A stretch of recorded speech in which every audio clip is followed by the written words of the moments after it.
नमस्कार, AD news live में आपका स्वागत है। आप देख रहे हैं एडी न्यूज लाइव। लोकसभा चुनाव के अंतर्गत मुजफ्फरपुर और वैशाली संसदीय सीट से राजग प्रत्याशियों की जीत पर कार्यकर्ताओं ने जमकर जश्न मनाया। मुजफ्फरपुर लोकसभा चुनाव के अंतर्गत मुजफ्फरपुर और वैशाली संसदीय सीट से राजग प्रत्याशी की जीत पर कार्यकर्ताओं ने जमकर जश्न मनाया। हालांकि प्रत्याशियों को मतगणना स्थल के दायरे या इर्द गिर्द समर्थकों के साथ जश्न और जुलूस निकालने पर पाबंदियां थी। बावजूद इसके राजग कार्यकर्ता अपने प्रत्याशियों की जीत पर खुशी का इजहार करते हुए एक दूसरे को गुलाल लगाया और मुंह मीठा कराकर बधाई दी। मौके पर भाजपा कार्यकर्ता जिलाध्यक्ष रंजन कुमार की अगुवाई में हासिल जीत को लेकर खुशहाल दिखे और जीत का श्रेय जिला कप्तान रंजन कुमार को देते हुए उनके पक्ष में भी नारेबाजी की। मौके पर जिलाध्यक्ष रंजन कुमार के साथ हरिओम कुमार, विजय पांडे, हरिमोहन चौधरी आदि कार्यकर्ता उपस्थित थे। हालांकि पूरे घटनाक्रम में कार्यकर्ताओं ने नरेंद्र मोदी के नेतृत्व और तीसरी बार सरकार बनाने का जिक्र भी रखा। हालांकि इस जश्न के दौरान 400 पार की गूंज एक बार भी सुनाई नहीं दी।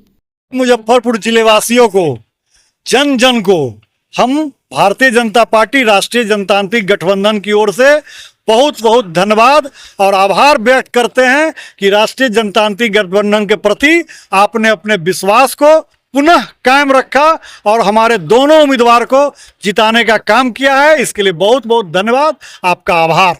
मैंडेट खुल के नहीं आया है। देखिए, एक गर्मी, थोड़ा वोटिंग का परसेंटेज भी आपने देखा कि कम था, इसलिए थोड़ा वोटिंग भी कम हुआ, जीत का अंतर कम हो गया। लेकिन हमेशा आदमी को जीवन में सफल होना है तो बड़े लक्ष्य को लेकर चलना चाहिए। हम लोगों ने एक बड़े लक्ष्य को लेकर के चलने का काम किया था, जिसका नतीजा हुआ कि हम इस चुनाव में दोनों जगह से सफल हुए हैं। जिस तरह से पूरे जिले में एक वातावरण बनाया जा रहा था, एक नैरेटिव सेट किया जा रहा था, लोगों के बीच में एक अफवाह का माहौल बनाया जा रहा था, मुजफ्फरपुर की जनता ने उसका जोरदार जवाब दिया है और दोनों सीट राष्ट्रीय जनतांत्रिक गठबंधन की झोली में दे करके उन्होंने साबित किया है कि आज भी इस जिले की जनता मोदी की गारंटी के साथ है और मोदी में आस्था है और हमारे दोनों उम्मीदवार इसी का फल है कि जीत करके यहाँ सामने आए हैं। 272 के जादुई आंकड़े से जुड़े हैं। नहीं, 272 अभी हम तो 300 के आसपास हैं और 272 पे सरकार बनता है। भारतीय जनता पार्टी अकेले चुनाव नहीं लड़ी थी, भारतीय जनता पार्टी पूरी राष्ट्रीय जनतांत्रिक गठबंधन के साथ चुनाव लड़ी थी और राष्ट्रीय जनतांत्रिक गठबंधन 300 के पास है और 272 में सरकार बनता है।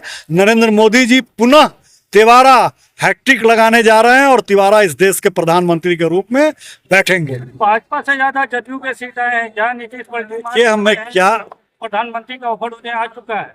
ऐसा नहीं है। नीतीश जी के साथ इस बार आपने देखा प्रधानमंत्री जी के मंच हो, पूरे मंच में उन्होंने कहा है कि अब ये जो जोड़ है, जो ये गठबंधन है, ये टूटने वाला गठबंधन नहीं है, फेविकॉल से भी मजबूत गठबंधन है। इसलिए ये गठबंधन में कोई आंच आने वाला नहीं है। लोग को जो करना है करके देख ले, सब फेल कर जाएंगे। मजबूत गठबंधन है और नीतीश जी या भारतीय जनता पार्टी नीतीश जी के साथ है, नीतीश जी भारतीय जनता पार्टी के साथ है। इसलिए कहीं से गठबंधन में कोई कमजोरी आने वाली नहीं है। जुलूस निकाला जाएगा नहीं, हो तो देखा जाएगा किस प्रकार की प्रशासनिक स्वीकृति होती है, उसके आधार पर वो आगे का कार्यक्रम तय किया जाएगा। भारतीय जनता